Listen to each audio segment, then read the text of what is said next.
do you know when a phone is actually off? How do you know when it's actually not spying on you? There are potential ways that you can hack a phone where it appears to be off, but it's not actually off. It's just pretending to be off, whereas in fact, it's still listening in and doing all this stuff. Your phone is sitting there doing nothing, you think, but it's constantly shouting and saying, I'm here. Who is closest to me? The phone has the screen off. You don't know what it's connected to. You don't know how frequently it's doing it. And you don't even know it's happening because you can't see it. The device is talking all of the time. The question we have to ask is, who is it talking to? There is an industry that is built on keeping this invisible. They can see everything about you. They can see everything about what your device is doing, and they can do whatever they want with your device. Wherever you go, your phone goes.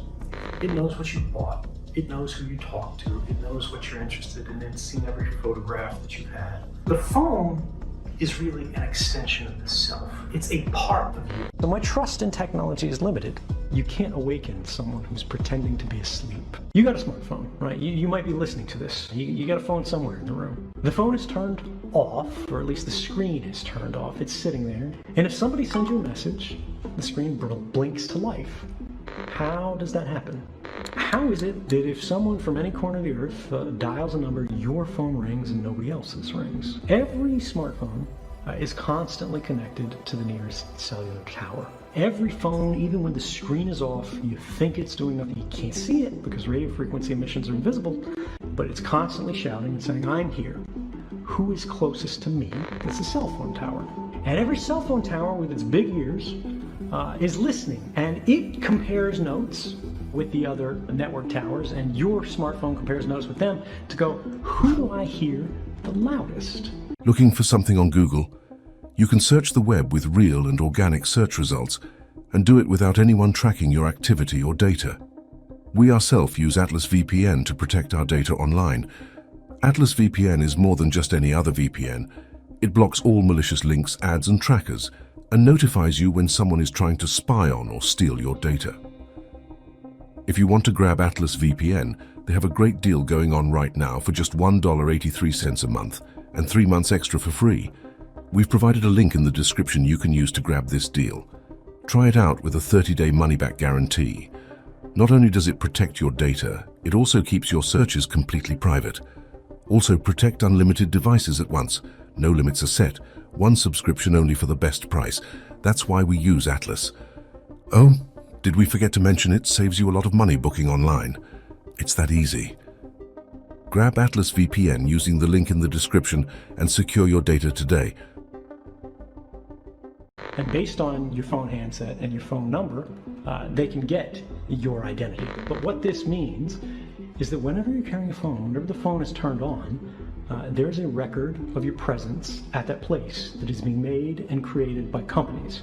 Now, these things are stored. Now, these things are saved. It doesn't matter whether you're doing anything wrong. It doesn't matter whether you're the most ordinary person on Earth, because that's how bulk collection, which is the government's euphemism for mass surveillance, works. They simply collect it all in advance in hopes that one day it will become useful. The thing with shutting your phone off that is a risk is, how do you know your phone's actually turned off? When I was in Geneva, working for the CIA, we would all carry like drug dealer phones. The old smartphones, old dumb phones, they're not smartphones. And the reason why was just because they had removable backs where you could take the battery out. And the one beautiful thing about technology is if there's no electricity in it, there's no battery connected to it, it's not sending anything because you have to get power from somewhere. You have to have power in order to do work. But now your phones are all sealed, right? You can't take the batteries out. So there are potential ways that you can hack a phone where it appears to be off, but it's not actually off. It's just pretending to be off, whereas in fact, it's still listening in and doing all this stuff. I wrote a paper on this specific problem. How do you know when a phone is actually off? How do you know when it's actually not spying on you? With a brilliant guy named Andrew Bunny Huang, called the introspection engine. But for average people, right, this is academic. That's not your primary threat. Your primary threats are these bulk collection programs. Your primary threat is the fact that your phone is constantly squawking to these cell phone towers that's doing all of these things, because we leave our phones in a state that is constantly on.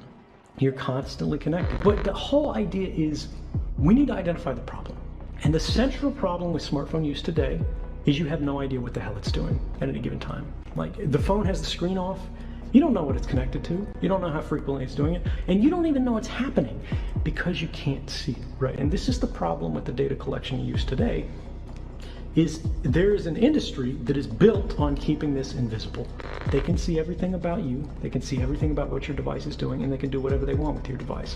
I want you to think about the power of your phone. Think about all the different sensors that are on it. It has radios for cellular communication. It's got receivers for satellite communication, like GPS signals. It knows the location where you are at any given time, even if you turn location services off, as long as you're connected to the phone network. And then seen every photograph that you've had. These are intensely private, intensely personal things. And the thing is, our phones have become such a necessary part of our lives for everyone, not just communications. You want to get a job, you want to communicate with your family, again, you want to make a purchase. People increasingly use their phones to do that. So the phone is really an extension of the self. It's a part of you. And now there are private companies that have no business besides creating ways to hack into these phones. And then they sell these hacking methods to governments around the world, including some very bad governments that we would agree with having these capabilities.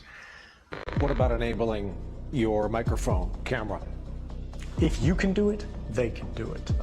It is trivial to remotely turn on your microphone or to activate your camera, so long as you have systems level access. If you had hacked someone's device remotely, anything they can do, you can do. The screen may be off as it's sitting on your desk, but the device is talking all of the time. The question we have to ask is, who is it talking to? Even if your phone is not hacked, right now, you look at it, it's just sitting there on the charger. It is talking tens or hundreds or thousands of times a minute to any number of different companies who have apps installed on your phone. It looks like it's off, it looks like it's just sitting there, but it is constantly chattering. And unfortunately, like pollution, we have not created the tools that are necessary for ordinary people to be able to see this activity. And it is the invisibility of it that makes it so popular and common and attractive for these companies.